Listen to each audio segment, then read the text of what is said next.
যে মানুষ মানুষের বেদনায় কেঁদেছিলেন আজীবন মদিনায়, যে মানুষ মানুষের বেদনায়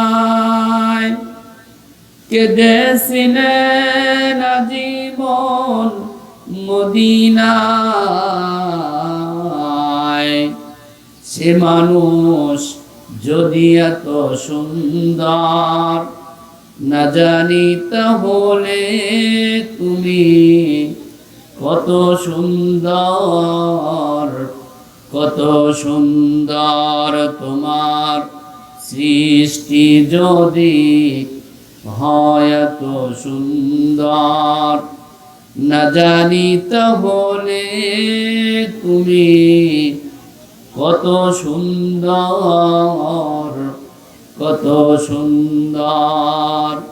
সে কথা ভেবে ভেবে, সে কথা ভেবে ভেবে কেটে যায় লগ্ন, ভরে যায় ঋষিত এই অন্তর না জানি তাহলে তুমি কত সুন্দর তোমার সৃষ্টি যদি হয় এত সুন্দর না জানি তাহলে তুমি কত সুন্দর, কত সুন্দর। রাহমাতুল্লাহি ওয়া বারাকাতুহু। আপনাদের কাছ থেকে আমরা যোজন যোজন দূরে, কথা বুঝেন নাই? স্টেজগুলো আরো নিচু করতে হবে বা এটাও, হ্যাঁ ঠিক বলছেন, হ্যাঁ টি টেবিল দিয়ে যদি ওই সোফাতে যদি আলোচনা করে দিত, অর্থাৎ শ্রোতার বক্তা একটু নিকটে হলে আলোচনা আপনাদের শুনে ভালো লাগে, আমরাও বলতে ভালো পাই। আপনাকে এরকম ঘাড় আলোক করে বগের মতন শোনা লেগেছে।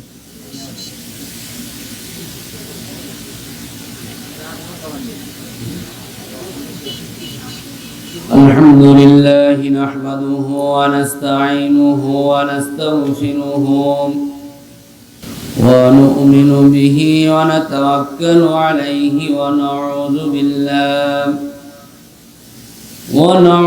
بالله من شرور أنفسنا ومن سيئات أعمالنا، من يهد الله فلا مضل له ومن يضلل فلا هادي له، ونشهد أن لا إله إلا الله وحده لا شريك له، ونشهد أن سيدنا ومولانا محمدا عبده ورسوله الذي أرسله بالحق بشيرا ونذيرا وداعيا إلى الله بإذنه وسراجا منيرا، فقد قال الله تعالى في كلامه المجيد: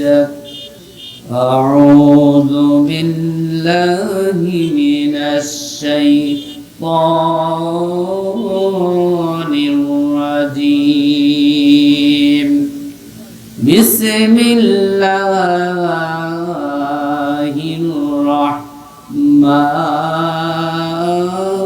الرحمن الرحيم. إن الله وملائكته يصلون على النبي يا أيها الذين آمنوا صلوا عليه وسلموا تسليما. اللهم صل على محمد وعلى آل محمد كما صليت على إبراهيم وعلى آل إبراهيم إنك حميد مجيد اللهم بارك على محمد وعلى آل محمد كما باركت على إبراهيم وعلى آل إبراهيم إنك حميد مجيد যে মানুষ মানুষের বেদনায় কেঁদেছিলেন জীবন মদিনায় যে মানুষ মানুষের বেদনায় কেঁদেছিলেন জীবন মদিনায় সে মানুষ যদি এত সুন্দর না জানি তাহলে তুমি কত সুন্দর তোমার সৃষ্টি যদি হয় এত সুন্দর না জানি তাহলে তুমি কত সুন্দর সে কথা ভেবে ভেবে কেটে যায় লগ্ন ভরে যায় ঋষিত এই অন্তর না জানি তাহলে তুমি কত সুন্দর তোমার সৃষ্টি যদি হয় এত সুন্দর না জানি তাহলে তুমি কত সুন্দর বলেন আমিন। পোস্টারটা দেন। আসসালামু আলাইকুম। ঘোড়ামারা উত্তরপাড়া জামে মসজিদের উদ্যোগে আয়োজিত আজকের এই প্রথম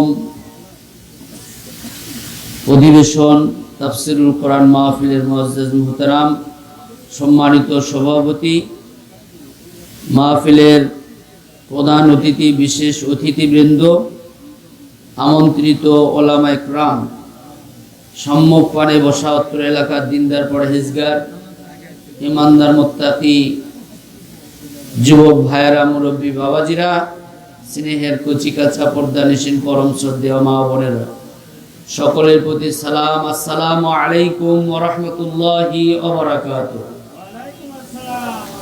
মহান ইজ্জত আল জালালের দরবারে লাখ কোটি শুকর গুজারি হচ্ছে, যিনি আমাদেরকে শীতের সকালে পবিত্র জুমার দিনে কোরআনের মাহফিলে আসার যিনি সুযোগ করে দিয়েছেন, সেই মহান রবের প্রতি তার দেওয়া জবান থেকে জোরে সোরে বলছে আলহামদুলিল্লাহ। লক্ষ্য করে দরুদ ও সালাম বর্ষিত হোক বিশ্ব নবী, প্রিয় নবী, সর্বকালের সর্বযুগের সর্বশ্রেষ্ঠ আদর্শ, বিশ্ব মানবতার হেদায়েতের কান্ডারি, মুক্তির দিশারি, নির্যাতিত নিপীড়িত মানুষের বন্ধু জনাবে মুহাম্মদুর রাসূলুল্লাহ সাল্লাল্লাহু আলাইহি ওয়াসাল্লাম। আল্লাহর দ্বীনের জন্য, সত্যের জন্য, কোরআনের জন্য, কোরআনের সমাজ কায়েমের জন্য যারা জালিমের মঞ্চকে হাসি মুখে গ্রহণ করে নিয়ে এদেশের ইসলাম প্রিয় তৌহিদি জনতার প্রাণের আকাঙ্ক্ষা একামতে দ্বীনের কাজকে যারা ত্বরান্বিত করে মর্দে মুজাহিদের খাতায় যারা নাম লিখিয়েছেন, আল্লাহ রাব্বুল আলামিন তাদের সকলকে শহীদ হিসাবে কবুল করবেন, আমিন। 5 আগস্টে যে সমস্ত ভাই এবং বোনেরা জীবন দিয়ে, রক্ত দিয়ে জাতির বুকের উপর থেকে একটি জগদ্দল পাথর ফ্যাসিস্ট, দুর্নীতিবাজ, লুণ্ঠনকারী, মানুষ হত্যাকারী, মানবতা বিরোধী, যুদ্ধ অপরাধী একটি অন্যায় জুলুমকারীর মসনদকে ভেঙে তছনছ করে দিয়েছে। সে সমস্ত যুবক ভাই এবং বোনদের জন্য দোয়া করি, আল্লাহ তাআলা সকলকে শহীদ হিসাবে কবুল করবেন, আমিন। প্রিয় ভাই সব, সময় খুবই কম। আমি বলেছিলাম যে আমি 1 ঘন্টা কথা বলবো শুধু, আজকে জুমার দিন, এই জন্য 1 ঘন্টার বেশি কথা বলতে পারছি না, এই জন্য আন্তরিকভাবে দুঃখিত। আমি আপনাদের সামনে একটি স্টপেজের উপরে কথা বলতে চাই, সেটি হলো আল্লাহ সুবহানাহু ওয়া তাআলা এই গোটা পৃথিবীর সমস্ত সৃষ্টির মধ্য থেকে মানুষকে সবচাইতে শ্রেষ্ঠত্ব দিয়ে, সম্মান দিয়ে, মর্যাদা দিয়ে সৃষ্টি করেছে। আর এই মর্যাদাশীল প্রাণীর জন্য, গোটা বিশ্বের মানুষের জন্য আল্লাহ তাআলা 3টি শ্রেষ্ঠ নিয়ামত দিয়েছেন। এই 3টি শ্রেষ্ঠ নিয়ামতের মধ্যে থেকে প্রথম নাম্বার হলো, যে নিয়ামতটা আল্লাহ তাআলা মানুষকে দিয়েছেন, গোটা পৃথিবীর সমস্ত কুল কায়নাতের জন্য দিয়েছেন, তিনি হলেন বিশ্বনবী জনাবে মুহাম্মদুর রাসূলুল্লাহ সাল্লাল্লাহু আলাইহি সাল্লাম। এটা হলো গোটা পৃথিবীর মানুষের জন্য শ্রেষ্ঠ নিয়ামত। 2 নাম্বার শ্রেষ্ঠ নিয়ামত হলো গোটা পৃথিবীর মানুষের জন্য, সেটি হলো কোরআনুল কারীম। আর 3 নাম্বার হলো গোটা পৃথিবীর মানুষের জন্য শ্রেষ্ঠ নিয়ামত, মানুষের জীবন ব্যবস্থা, তার নাম হলো ইসলাম। কয়টি বললাম বলেন তো? 3টি। এখন প্রশ্ন হলো, এই 3টির পরিচয় কি? বিশ্বনবী সাল্লাল্লাহু আলাইহি সাল্লামের পরিচয় কি? তাকে মানলে লাভ কি, তাকে না মানলে ক্ষতি কি? কোরআনুল কারীম, তাকে মানলে লাভ কি, তাকে অ্যাভয়েড করে চললে, তাকে পরিত্যাগ করলে ক্ষতি কি? ইসলাম মেনে চললে লাভ কি, ইসলাম না মানলে ক্ষতি কি? হয়তো সবগুলো কথা আমি আপনাদের সামনে বলতে পারবো না। একটি বিষয় খুবই দুঃখজনক, আমরা বিভিন্ন জায়গায় গিয়ে জিজ্ঞেস করি, ভাইজান আমরা তো সকলেই ইমানদার এবং মুসলমান বলে দাবি করি, ইমানদার এবং মুসলমানের দাবি হিসেবে আমরা সকলেই আমাদের প্রিয় নবী মুহাম্মদ সাল্লাল্লাহু আলাইহি সাল্লামকে সকলেই আমরা ভালোবাসি, কিন্তু তার জীবনীটা পড়েছেন কয়জন? এরকম মানুষকে হাত তুলতে বললে খুব কম সংখ্যক লোকের হাত উঠে। যদি কোনো ব্যক্তি মুহাম্মদ সাল্লাল্লাহু আলাইহি সাল্লাম সম্পর্কে যদি সে না জানে, সে কিচ্ছুই শিখেনি, সে কিচ্ছুই জানেনি। প্রত্যেকটা ইমানদার মুসলমান নর নারীর জন্য জীবনের প্রথম নাম্বার যে কাজটি, সেটি হলো মুহাম্মদ সাল্লাল্লাহু আলাইহি সাল্লাম সম্পর্কে জানা। আমি তার সংক্ষিপ্ত কোরআনুল কারীমের যে পরিচয় আছে, সেই সংক্ষিপ্ত পরিচয়টুকু আপনাদের সামনে আগে তুলে ধরছি। আল্লাহ তাআলা বলছেন,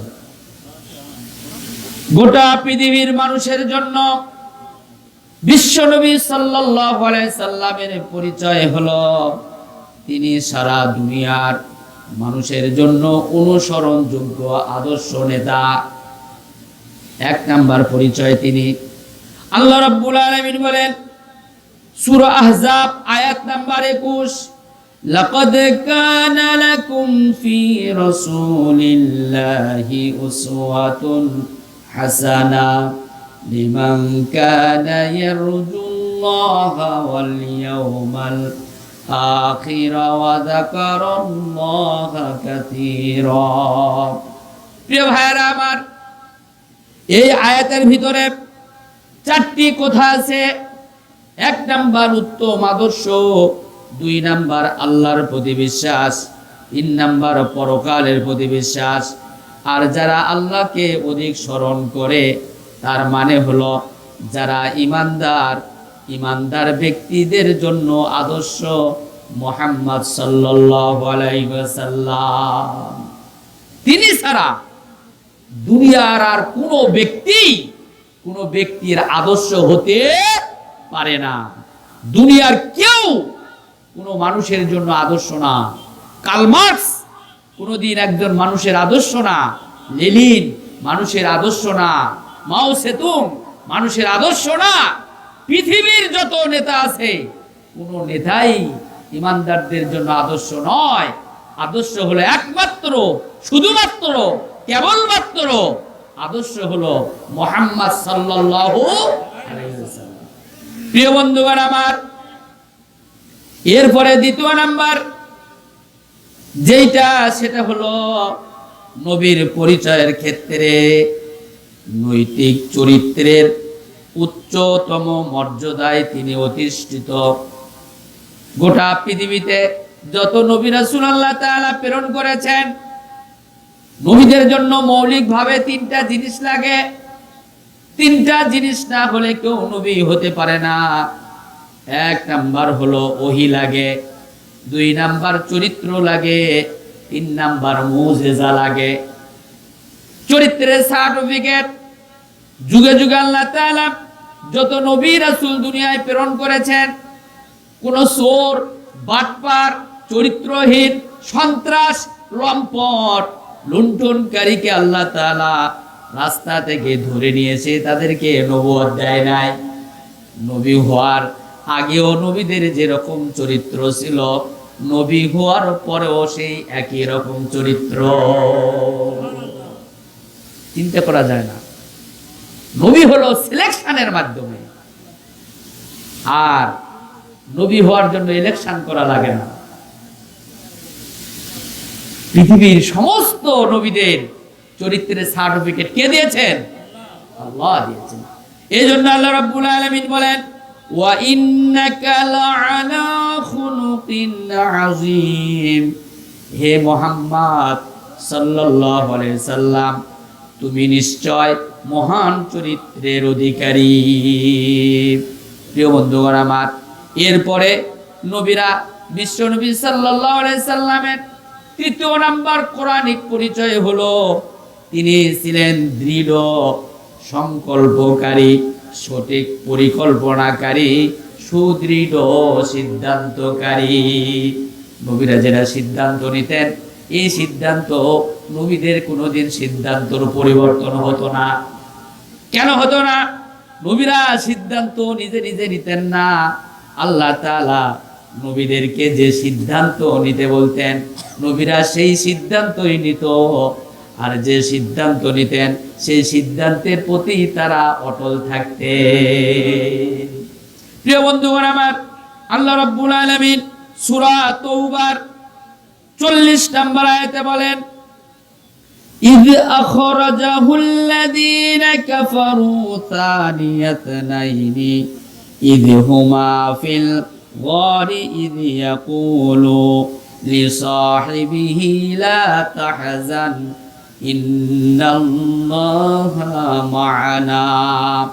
স্মরণ করো, যখন কাফিরগণ তাকে বের করে দিয়েছিল। কাকে? আল্লাহ রসুলকে যখন মক্কা থেকে বের করে দিয়েছিল। এটা আমরা জানি, নবীজিকে হত্যা করার জন্য কাফেররা পুরস্কার ঘোষণা করেছিল, 80টা উট, লাল উট পুরস্কার। যে ব্যক্তি মুহাম্মদ সাল্লাল্লাহু আলাইহি সাল্লামকে জীবিত অথবা মৃত ধরে দিতে পারবে, ওই ব্যক্তির জন্য 80টা উট পুরস্কার। প্রিয় বন্ধুগণ আমার, বিশ্ব নবীজিকে একবার নয়, দুইবার নয়, 82 বার হত্যা করার জন্য কাফেররা চেষ্টা করেছে। আর আমরা এমন ইমানদার, আমাদেরকে কেউ পুলিশ দিয়ে ধরে দেওয়ার ব্যাপারেও কেউ ষড়যন্ত্র করে না। 16টি বছর চলে গেল, বহাল তবিয়তে অনেকে আছি, ইমামতিও যায়নি, চাকরিও যায়নি, হামলা হয়নি, মামলা হয়নি, জেল হয়নি, জুলুম হয়নি, কোনোদিন আমার বাড়িতে পুলিশও গেল না। এই হলো আমার ইমানের বহর, ঠিক কিনা বলেন? আবার অপরদিকে কেউ ইমানের বলে বলিয়ান হয়ে ইমানদারের উপরে দৃঢ় থাকার কারণে জালিমরা সহ্য করতে পারেনি বলেই 13টি বছর জেলখানায় বন্দি রেখে আল্লামা দেলোয়ার হোসেন সাঈদীকে তারা ইনজেকশন দিয়ে রাষ্ট্রীয়ভাবে হত্যা করলো, ঠিক কিনা বলেন? যে ব্যক্তি 16 বছরেও কোনো বাতিলের আঘাত তার শরীরে লাগলো না, বরঞ্চ বাতিল দেখলে আরো তোহফা দিয়েছে, হাদিয়া দিয়েছে, চা খাওয়াইছে, মহব্বত করেছে, ভালোবেসেছে, বুঝতে হবে ওর ইমানের মধ্যে ঘুম ধরেছিল। প্রিয় বন্ধুগণ আমার, নবীজির ব্যাপারে এই সিদ্ধান্ত নেওয়ার পর মক্কায় একজন লোক ছিল, যে লোকটা বিশ্ব নবীজিকে ধরার জন্য পিছু নিয়েছিল। প্রিয় বন্ধুগণ আমার, নবীজিকে ধরবে, ধরে ওই পুরস্কারটা নিবে, কিন্তু শেষ পর্যন্ত যেটা হয়েছিল, নবীজির কাছে তিনি ইসলাম কবুল করেছিলেন। তার নামটা কি ছিল? না, ওর নামটা ছিল, নামটা আমার এই মুহূর্তে স্মরণ হচ্ছে না। তিনি ছিলেন একজন পদবিশরৎকারী, যিনি তার পিছু নিয়েছিলেন। নবীজি সাল্লাল্লাহু আলাইহি সাল্লামকে দেখছেন, এই ধরে ধরে ভাব, কিন্তু হঠাৎ তিনি ঘোড়া থেকে উল্টিয়ে গেলেন। উল্টিয়ে পড়ে যাওয়ার পর তার ঘোড়ার দুই পা মাটির নিচে গেড়ে গেল, আর সেই পা দিয়ে ধোঁয়া ওঠা শুরু হয়ে গেল। তিনি পিছন দিক থেকে ডাক দিয়ে বললেন, হে মুহাম্মদ, ভুল হয়ে গেছে, আমারে ছেড়ে দাও, আমি বাড়ির দিকে ফিরে চলে যাব। আল্লাহ রাসূল বললেন, যা, আমি তোকে মাফ করে দিলাম। এরপরে যখন আবার উঠেছে, উঠার পরে তার মনের মধ্যে চিন্তা হয়েছে, সর্বনাশ, 80টা উট, অন্তত ওকে দ্বিতীয়বার চেষ্টা করার দরকার। এবার তিনি আবার দ্বিতীয়বার মুহাম্মদ সাল্লাল্লাহু আলাইহি সাল্লামের পিছু নিলেন। আবার কিছু দূর যাওয়ার পর ঘোড়া অলৌকিকভাবে মাটিতে তার পা আবার দেবে যাওয়া শুরু হয়ে গেল। আবারও তিনি বললেন, হে মুহাম্মদ সাল্লাল্লাহু আলাইহি সাল্লাম, আমার ভুল হয়ে গেছে, আমারে মাফ করে দেন, আমি বাড়ির দিকে ফিরে চলে যাব। আল্লাহর রাসূল এবারও বললেন, যা, আমি তোরে মাফ করে দিলাম।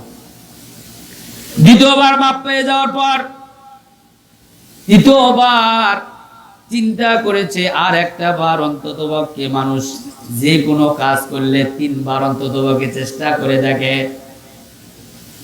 কিন্তু বলেন তো দেখি, নবীদের হেফাজতকারীকে আল্লাহ। কোন ব্যক্তি নবীদেরকে হত্যা করতে গেলে তার হেফাজতকারী আল্লাহ তাআলা, নবীদের ব্যাপারে স্বয়ং নিয়ন্ত্রণকারী আল্লাহ নিজে। এইবার তিনি আবার তার পিছু নিল, কিন্তু আবার অলৌকিকভাবে ঘোড়াটা তার মাটির নিচে তার 2 পা আবার দেবে যাওয়া শুরু হয়ে গেল। এইবার দেবে যাওয়ার পরে আল্লাহ রাসূল সাল্লাল্লাহু আলাইহি সাল্লামকে বললেন, হে মুহাম্মদ সাল্লাল্লাহু আলাইহি সাল্লাম, আমাকে আপনি ক্ষমা করে দেন, আমি বাড়ির দিকে ফিরে যাব, তবে একটু কথা শুনেন, আমার কিছু কথা আছে। আল্লাহ রাসূল দাঁড়িয়ে গেলেন। দাঁড়িয়ে যাওয়ার পর তিনি বললেন, কি কথা বলো? বললেন, আপনি কিসের দাওয়াত দেন? তিনি বললেন, আমি তাওহীদের দাওয়াত দিই। সেই দাওয়াতটি হলো লা ইলাহা ইল্লাল্লাহু মুহাম্মাদুর রাসূলুল্লাহ সাল্লাল্লাহু আলাইহি সাল্লাম। তিনি কালেমা পড়ে মুসলমান হয়ে গেলেন। মুসলমান হয়ে যাওয়ার পর আল্লাহর রাসূল চলছেন মদিনার দিকে। প্রিয় বন্ধুগণ আমার, ওই 80টা উটের ঘোষণা মদিনা পর্যন্ত চলে গেছে। এই জন্য মদিনা থেকে আসলাম গোত্রের 70 জন যুবক রাস্তায় দাঁড়িয়ে আছে, মুহাম্মদ সাল্লাল্লাহু আলাইহি সাল্লামকে ধরবে। এই 70 জন যুবক আল্লাহ রাসূলের আবার পিছু নিল। আল্লাহর রাসূল মনে মনে কোরআন তেলাওয়াত শুরু করে দিয়েছেন। আবু বকর বলতেছে, ইয়া রাসূলুল্লাহ, আমাদেরকে বুঝি তারা ধরে ফেলে দেয়? আল্লাহ রাসূল বললেন, চিন্তা করো না। এবার হঠাৎ করে আসলাম গোত্রের যে ওই 70 জন যুবকের মধ্যে থেকে যিনি সর্দার ছিলেন, তার নাম হলো বুরাইদা।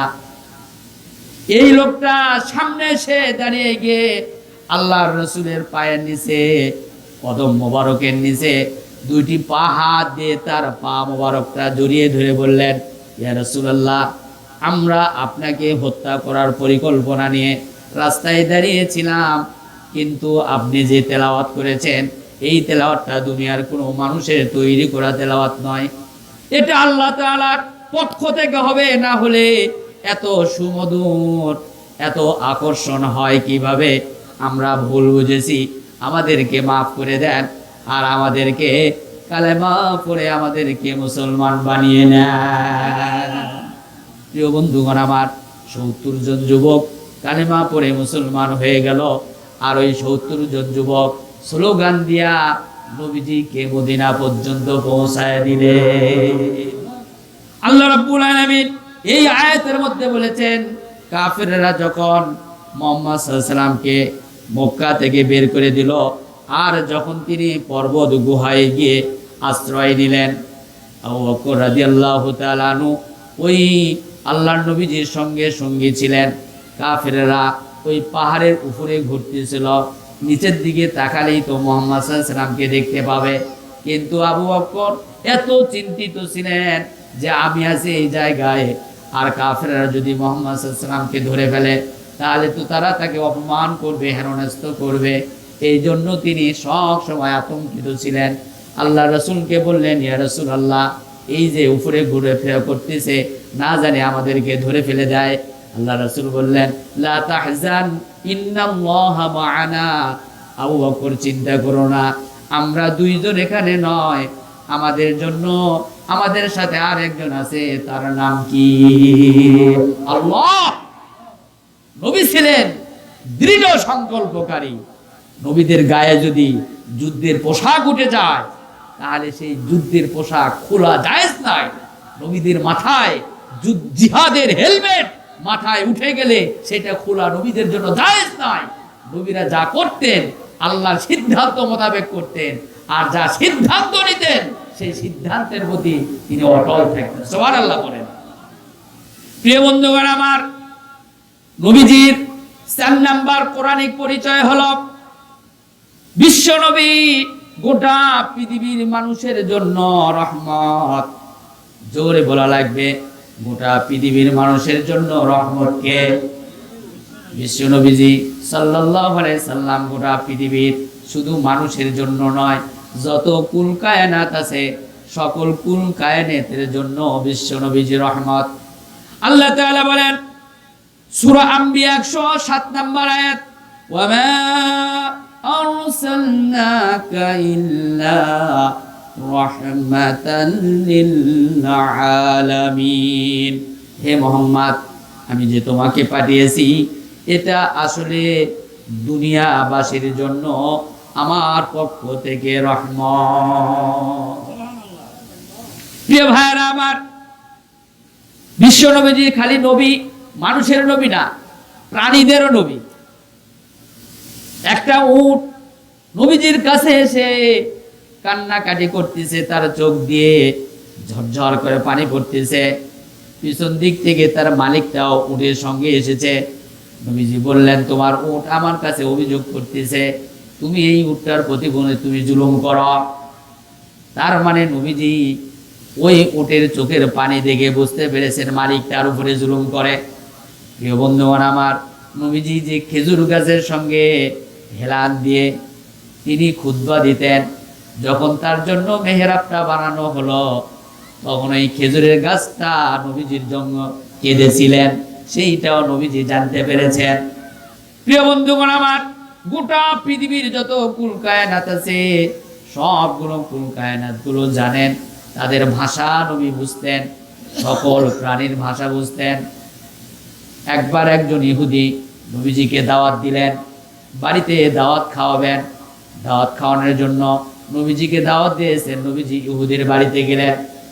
বাড়িতে যাওয়ার পরে কিন্তু ইহুদির মতলবটা খারাপ ছিল। তাকে বাড়িতে একটা কুকুর লালন পালন করেছে। আবু দাউদের বর্ণনায় এই কুকুরটা লালন পালন করেছে, প্রশিক্ষণ দিয়েছে মানুষকে কামড়ানোর জন্য, শিকারী কুকুর। নবীজি যখনই ইহুদির বাড়ির প্রবেশদ্বারে বাড়ির সীমানার মধ্যে ঢুকেছে তখনই ওই ইহুদি তার কুকুরকে ছেড়িয়ে দিয়েছে, যাও নবীজিকে পায়ে কামড় মারো। কুকুর দৌড়ে আসে, নবীজির দিকে আসে, তেড়ে আসার পর নবীজিকে দেখার পরে আবার ফিরে চলে যায়। আবার মালিক পাঠিয়ে দেয়, যা তাড়াতাড়ি কামড়া। আবার দৌড়ে আসে, এসে নবীজিকে দেখার পর আবার দৌড়ে চলে যায় মালিকের কাছে। এইবার মালিক তারে পিটুনি শুরু করে দিয়েছে। আমরা এতদিন তোরে প্রশিক্ষণ দিলাম, খাওয়ালাম, কিন্তু তুই কেন কামড়াতে পারিস না? আল্লাহ তাআলা কুকুরের জবান খুলে দিয়েছে।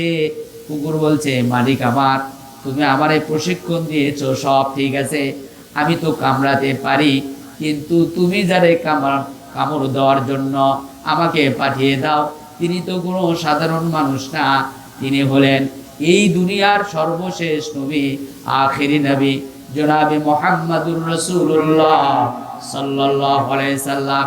আমি যখন তার কাছে যাই, গিয়ে আমি যখন তার চেহারার দিকে তাকাই, তখন আসমান জমিনের সব কিছু আমি দেখতে পাই। প্রিয় বন্ধুগণ আমার, একটা প্রাণী চিনেছে নবীজিকে, কিন্তু মানুষ নামক কুকুর নবীজিকে চিনে নাই, মানুষ নামক জানোয়ার নবীজিকে চিনে নাই। কি বলেন প্রিয় বন্ধুগণ আমার? চতুর্থ নাম্বার চলে গেল। 5 নাম্বার হলো বিশ্ব নবীজি সাল্লাল্লাহু আলাইহি সাল্লাম ছিলেন তিনি অত্যন্ত উদার, পরোপকারী ছিলেন, নিকৃষ্টতম শত্রুদেরকেও ক্ষমা করে দেওয়ার জন্য আল্লাহর কাছে তিনি দোয়া করেছেন, যদিও আল্লাহ তাআলা দোয়া কবুল করেননি। নবীরা ছিলেন হৃদয়বান। যেমন দেখেন আপনি, ইউসুফ আলাইহিস সালামকে 10 জন ভাই হত্যা করার জন্য কুয়ার মধ্যে ফেলে দিয়েছিল কিনা? সেখান থেকে মিশরে গেলেন, বিক্রি হয়ে গেলেন। আবার ওই আজিজ মিশরির আদালতে মিথ্যা অপরাধী সাব্যস্ত বানায়া অপরাধী জুলাইকা কিন্তু অপরাধীর শাস্তি ভোগ করল। ইউসুফ আলাইহিস সালাম 1 বছর নয়, 2 বছর নয়, 10 বছর ধরে জেল খাটার পর আল্লাহ তাআলা ইউসুফকে আবার ওই মিশরের অর্থমন্ত্রীর পদে তারে অধিষ্ঠিত করেছিলেন। যখন চতুর্দিকে দুর্ভিক্ষ হয়ে গেল, ইয়াকুব আলাইহিস সালাম তার সন্তানদেরকে পাঠিয়ে দিয়েছিলেন ইউসুফের কাছে, যাও, শুনতে পেরেছি মিশরে একজন শাসক আছে, তিনি নাকি অত্যন্ত ভালো মানুষ, তুমি গেলে, তোমরা যদি যাও, তোমাদেরকে ভালো কিছু দিবে। বলেন তো দেখি, 10 ভাই ইউসুফ আলাইহিস সালামের কাছে পৌঁছেছেন, কিন্তু ইউসুফ আলাইহিস সালাম 10 ভাইকে চিনতে পেরেছেন কিনা? চিনতে পেরেছেন, কিন্তু আল্লাহ তাআলা বলেছেন না, মুখ বন্ধ, এখনো নিজের পরিচয়টা দেওয়া যাবে না। প্রিয় ভাইরা আমার, ইউসুফ আলাইহিস সালাম তার 10 ভাইকে পর্যাপ্ত পরিমাণে খাদ্য খাবার দিয়ে যখন পাঠিয়ে দিলেন, বাড়িতে চলে আসলো। এসে যখন তার ব্যবহারের কথা যখন ইয়াকুব আলাইহিস সালামের কাছে বলতেছিলেন, ইয়াকুব আলাইহিস সালাম বলতেছে আর সন্তানদেরকে বলতেছে, হে আমার সন্তানরা, তোমরা যে কথাটা বলতেছ, আমার মন বলতেছে ইউসুফ এখনো মরে নাই, ইউসুফ এখনো বেঁচে আছে, কারণ আমি আমার নাকের মধ্যে ইউসুফের সুঘ্রাণ পাচ্ছি। প্রিয় বন্ধুগণ, এটা ছিল নবীদের চরিত্র, যেখানে হত্যা করার চেষ্টা করেছে, অপরদিকে তাকে কি করেছে? লা তাসরিবা আলাইকুমুল ইয়াউম, তোমাদের ব্যাপারে আজকে কোনো অভিযোগ নেই। হত্যাকারীকেও কাছে পেয়েও নবীজি তাদেরকে ক্ষমা করে দিতেন, ঠিক কিনা বলেন? প্রিয় বন্ধুগণ আমার, লক্ষ্য করে দেখেন, উহুদের ময়দানে হযরত আমির হামজা রাদিয়াল্লাহু তাআলা আনহু, নবীজির আপন চাচা, নবীজির চাচাদের ব্যাপারে 3টা কোয়ালিটি ছিল। নবীজির যারা চাচা ছিলেন 3টা কোয়ালিটি। এক শ্রেণীর চাচা, যিনি ঈমান গ্রহণ করেছেন, আবার জীবনও দিয়েছেন, তার নাম হলো আমির হামজা। জীবন দেয় নাই, কিন্তু ঈমানও আনে নাই, সহযোগিতা করেছেন, তার নাম হলো আবু তালেব। পৃথিবীর সমস্ত ইসলামিক স্কলারগণ আবু তালেব ঈমানদার না কাফের? বলেন কাফের। কিন্তু কাফের হওয়ার পরও পৃথিবীতে কোনো কাফের নামে মানুষ নাম রাখে নাই। আবু জেহেল একজন ব্যক্তির নামও খুঁজে পাবেন না, ফেরাউনের নামও খুঁজে পাবেন না, নমরুদের নাম খুঁজে পাবেন না। গোটা কোরআনুল কারীমের মধ্যে 10 জন কাফের নাম আছে। প্রিয় বন্ধুগণ আমার, কোনো কাফের নামে কোনো মানুষ নাম রাখে না, নিজের নামটাও রাখেনি বাবা মা, আবার নিজের সন্তানদের নামও কেউ রাখে নাই। কিন্তু একজন কাফেরের নামে নাম রাখে গোটা পৃথিবীতে হাজার হাজার মানুষ খুঁজলে পাওয়া যাবে যার নাম আবু তালেব। ঠিক কিনা? কেন? নবীজির প্রতি তার মহব্বত ছিল, ভালোবাসা ছিল, আন্তরিকতা ছিল, দ্বীনের সহযোগিতাকারী ছিল, যার কারণে আল্লাহ তাআলা এই নামটার প্রতি একটা দরদ দিয়েছেন, মহব্বত দিয়েছেন, ভালোবাসা দিয়েছেন। এই জন্য কাফের মানুষ জানার পরও নাম কিন্তু আবু তালেব রাখে। আর এক শ্রেণীর নবীদের চাচা ছিলেন, যিনি ঈমানও আনেন নাই, সহযোগিতাও করেন নাই, তার নাম হলো আবু লাহাব। কয় শ্রেণীর চাচার কথা বললাম? 3 শ্রেণীর। 1 নাম্বার ঈমান এনেছেন, জীবন দিয়েছেন, তার নাম আমির হামজা। ঈমান আনেন নাই, সহযোগিতা করেছেন, তার নাম হলো আবু তালেব। আবার ঈমানও আনে নাই, সহযোগিতা করে নাই, তার নাম হলো আবু লাহাব। কোরআনুল কারীমের মধ্যে বললাম 10 জন কাফেরের নাম, কোন কাফেরের নাম দিয়ে শিরোনাম হয় নাই। সূরার কোন 114টা সূরার মধ্যে কোন সূরার নাম দিয়ে কাফেরের শিরোনাম দিয়ে সূরা নাই। সূরাতুন নমরুদ নাই, সূরাতুল ফিরাউন নাই, সূরাতুল হামান নাই, কিন্তু একজন কাফেরের নাম দিয়া সূরা আছে, সেইটাই হলো সূরাতুল লাহাব। প্রিয় বন্ধুগণ আমার, এই জায়গায় উহুদের যুদ্ধের দিনে হযরত আমির হামজা রাদিয়াল্লাহু তাআলা আনহু কাফেররা বুক চিরে কলিজা বের করে চাবিয়েছিল, শরীরের অঙ্গ প্রত্যঙ্গ কেটে তার মালা বানিয়ে দিয়েছিল, এমনকি তার লজ্জাস্থানটা কেটে টুকরো টুকরো করে ফেলে দিয়েছিল। আমির হামজাকে হত্যা করার জন্য ওয়াহাশী 1 দিন নয় 2 দিন নয়, দিনের পর দিন তিনি শুধু প্র্যাকটিস করেছেন কিভাবে আমির হামজাকে হত্যা করা যাবে। কারণ হলো আমির হামজা রাদিয়াল্লাহু তাআলা আনহু এমন মর্দে মুজাহিদ ছিলেন যিনি 2 হাত দিয়ে তরবারি চালাইতে পারতেন। বদরের যুদ্ধের দিনে এক আমির হামজার কারণেই কাফেররা তছনছ হয়ে গিয়েছিল। আর এইটার রাগ ছিল কেমনে আমির হামজাকে আগে দুনিয়া থেকে বিদায় করে দেওয়া যায়। আমির হামজা রাদিয়াল্লাহু তাআলা আনহুর শাহাদতের কারণে নবীজি এমন কেঁদেছিলেন, কাদার কারণে চোখ দিয়ে পানি বেরিয়ে তার দাড়ি মোবারক পর্যন্ত ভিজে গিয়েছিল, আর ফুফিয়ে ফুফিয়ে কাঁদতেছিলেন, যার এই কান্নার শব্দ অনেক দূর পর্যন্ত গিয়েছিল। আল্লাহ রাসূল সাল্লাল্লাহু আলাইহি সাল্লাম এমন প্রতিজ্ঞাও করেছিলেন যে এইরকম 70 জন কাফেরকে হত্যা না করা পর্যন্ত আমি নবীজি ক্ষান্ত হব না। প্রিয় বন্ধুগণ, সে আমির হামজাকে আল্লাহ রাসূল বলছেন, আমার চাচা আমির হামজা শহীদদের নেতা হবে, সাইয়্যিদুশ শুহাদা। হযরত আমির হামজা রাদিয়াল্লাহু তাআলা আনহু উহুদের ময়দানে 70 জন শহীদদের কবর এক জায়গায় আছে। আমি কখনো হজ করতে যাই নাই, তবে আমি শুনেছি ওই সময় শহীদদের রক্ত যেইগুলো পাথরে লেগেছে, ওই পাথরের লাল দাগগুলো এখনো পর্যন্ত চিহ্ন হয়ে আছে।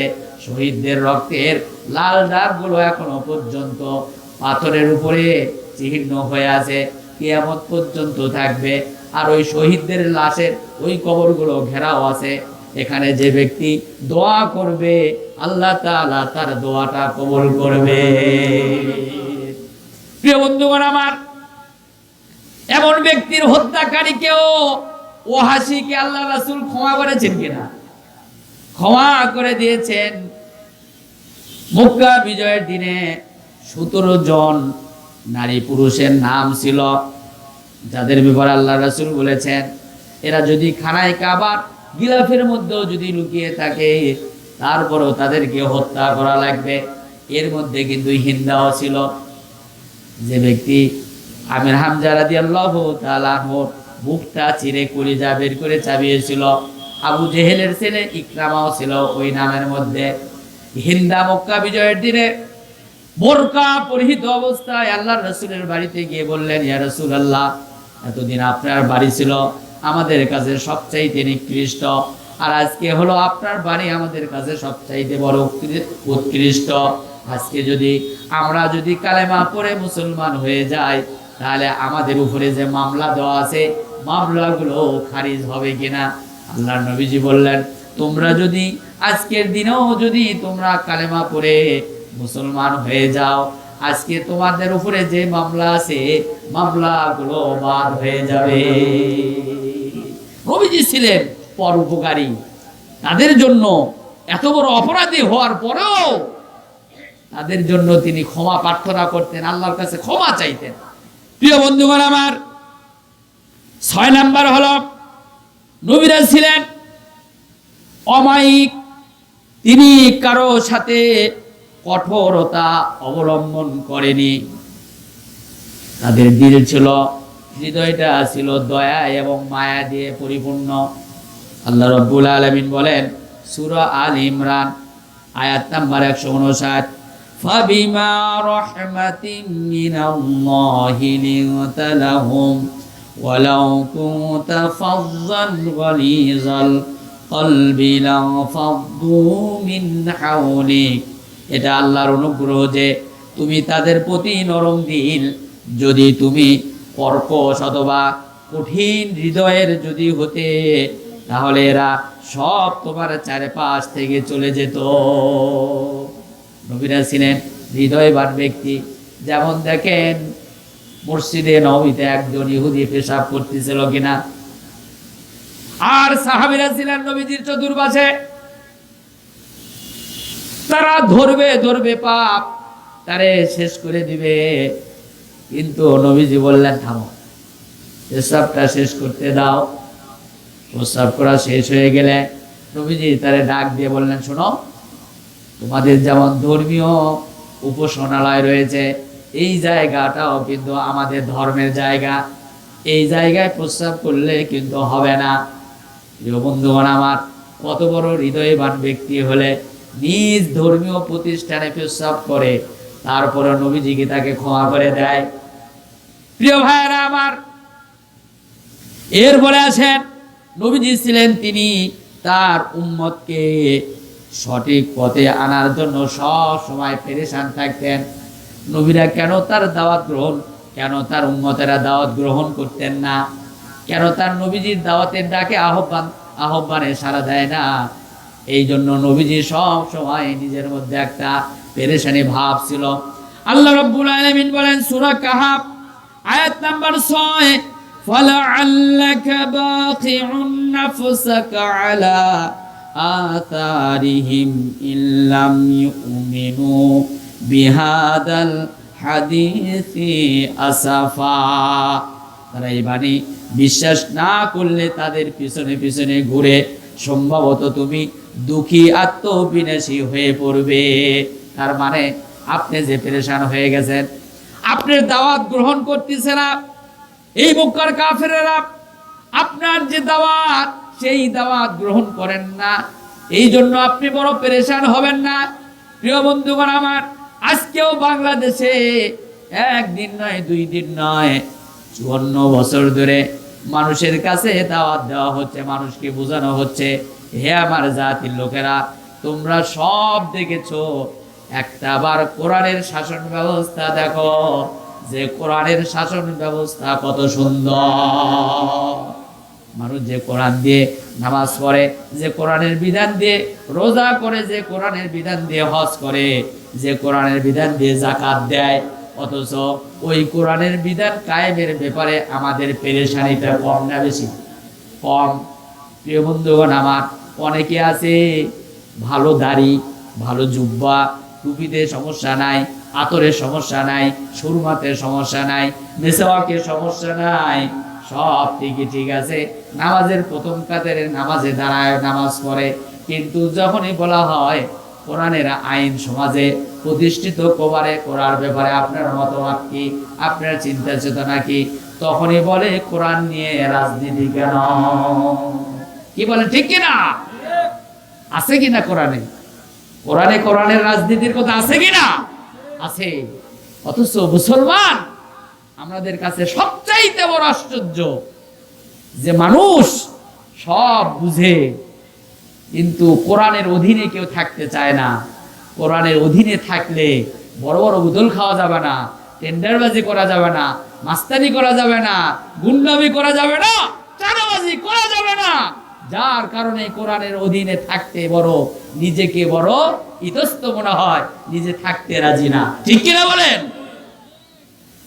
প্রিয় বন্ধুগণ আমার, আমাদেরকে হওয়া লাগবে মুয়াজ্জিনের মতো। কিসের মতো? মুয়াজ্জিনের মতো। মুয়াজ্জিনের আজান দিলে, মুয়াজ্জিনের আজানের ডাকে সাড়া দিয়ে যত মানুষ মসজিদে সালাত আদায় করার জন্য আসে, সকল সালাতের সওয়াব মুয়াজ্জিনের আমলনামায় একাই লিখে দেওয়া হয়। মুয়াজ্জিনের আজান দিয়ে যত লোক মুসল্লি নামাজ পড়ার জন্য আসবে মসজিদে, সব সওয়াব ঈমান ওই মুয়াজ্জিনের আমলনামায় লিখে দেওয়া হয়। সাহাবীরা বললেন, ইয়া রাসূলুল্লাহ, তো আমরা তো মুয়াজ্জিন নয়, তাহলে আমরা কেমন করে মুয়াজ্জিনের মতো সওয়াব পাবো? নবীজি বললেন, তোমরা মুয়াজ্জিন যা বলে তোমরাও তাই বলো। কারণ হলো মুয়াজ্জিন আজান দিলে যে সওয়াব পাবে, মুয়াজ্জিনের আজানের জবাব তোমরা দিলে ওই পরিমাণ সওয়াব তোমাদের আমলনামায় লিখে দেওয়া হবে।